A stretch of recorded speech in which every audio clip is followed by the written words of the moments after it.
Olá! Sabe, a maneira como a gente se comunica hoje, as letras que usamos todo santo dia, a origem de tudo isso é surpreendente. Vem de um povo de navegadores e comerciantes que meio que, sem querer, nos deu um dos maiores presentes da história. Então vamos lá, vamos conhecer os fenícios. Para começar, fica aqui uma pergunta. Alguém já parou para pensar de onde veio a ferramenta mais básica da nossa comunicação? O alfabeto? Parece uma coisa tão simples, né? Mas a história dele começa em alto mar, com um antigo mistério. E a resposta para esse mistério, bom, ela nos leva direto para o mar, para um povo de marinheiros e comerciantes que se tornaram lendários. Os fenícios não eram de ficar parados, não. A vida deles era conectar mundos distantes. Ok, para a gente entender os fenícios, a gente precisa primeiro olhar para a terra deles. Ou melhor, para a falta de terra que eles tinham. A geografia foi o que basicamente forçou esse pessoal a olhar para o horizonte azul do mar. Imagina só a cena. Uma faixinha de terra espremida entre umas montanhas gigantes e o marzão. Com quase nada de espaço para plantar em grande escala, a sobrevivência em terra era bem limitada. Qual era a única saída? O mar. E ele se tornou tudo para eles: a estrada, a fonte de riqueza e a própria identidade fenícia. E olha, eles não foram marinheiros mais ou menos não. Eles se tornaram os melhores. Eles usaram a madeira dos famosos cedros do Líbano, que era super abundante lá nas montanhas, para construir frotas de navios. Navios robustos, rápidos, que simplesmente dominaram o Mediterrâneo por séculos. Com toda essa habilidade no mar, os fenícios não construíram um império de conquista, com exércitos e tudo mais. Eles criaram algo talvez até mais poderoso. Um império de comércio, que se baseava em redes de contato e não numa espada. O alcance deles era uma coisa impressionante.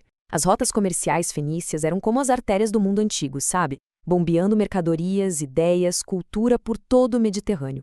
Eles eram basicamente a internet daquela época, conectando civilizações diferentes. E eles eram comerciantes espertíssimos. Vendiam seus produtos exclusivos, como a madeira de cedro e uns tecidos maravilhosos, e compravam o que não tinham, tipo metais e grãos.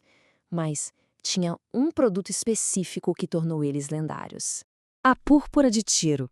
Essa cor, um roxo super vibrante e raríssimo, valia literalmente mais do que o ouro. Era o símbolo máximo de luxo no mundo antigo.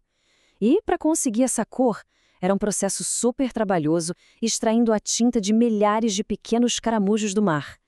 Essa tintura virou símbolo da realeza, da riqueza, e fez a fama dos fenícios decolar. Então, como é que se administrava uma rede de comércio tão gigante? O mais surpreendente é que não era com um imperador ou um governo central. O sistema deles era baseado em cidades independentes e muito poderosas. É isso mesmo. A Fenícia não era um país unificado. Era mais uma coleção de cidades-estado. Cada grande porto funcionava como um pequeno reino, um centro de poder com seu próprio governo e suas próprias ambições.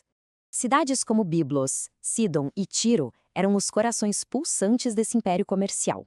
Elas competiam pra caramba entre si por mercados e recursos, mas também sabiam trabalhar juntas quando precisava. Essa dinâmica, essa mistura de competição e aliança foi o grande motor da expansão econômica deles. E claro, toda essa complexidade comercial acabou criando um problema de logística. Um problemão, na verdade. E a solução para ele mudaria para sempre a história da comunicação humana. Pensa só um pouco. Contratos, inventários, recibos, mensagens que precisavam cruzar o mar.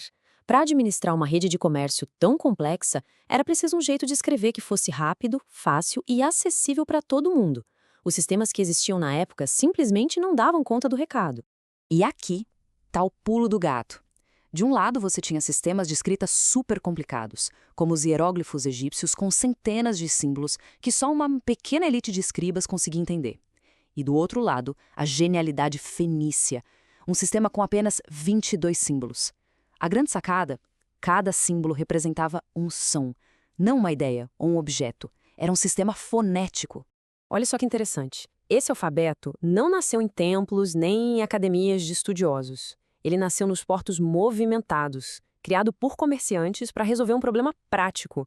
Era uma ferramenta de negócios simples, eficiente e, por isso mesmo, revolucionária. Ao fazer isso, os fenícios meio que democratizaram a escrita. Eles tiraram esse poder das mãos de uma elite e entregaram para qualquer um que precisasse fechar o negócio.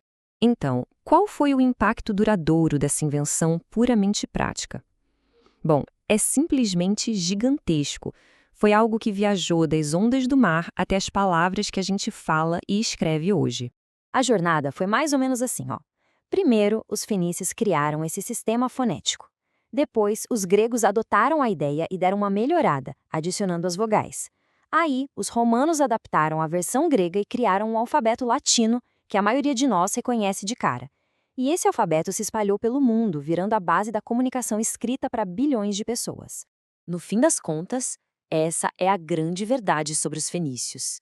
Eles não construíram um império com exércitos, mas sim com navios e principalmente com ideias. O legado deles não são ruínas de palácios, mas as próprias letras que a gente usa hoje para registrar nosso conhecimento e nossas histórias. E isso tudo deixa a gente com uma reflexão, né? Assim como os fenícios criaram uma ferramenta de negócios que mudou o mundo sem que eles tivessem essa intenção, que inovações do nosso dia a dia podem ter consequências globais que a gente nem imagina ainda? É uma boa pergunta para se pensar.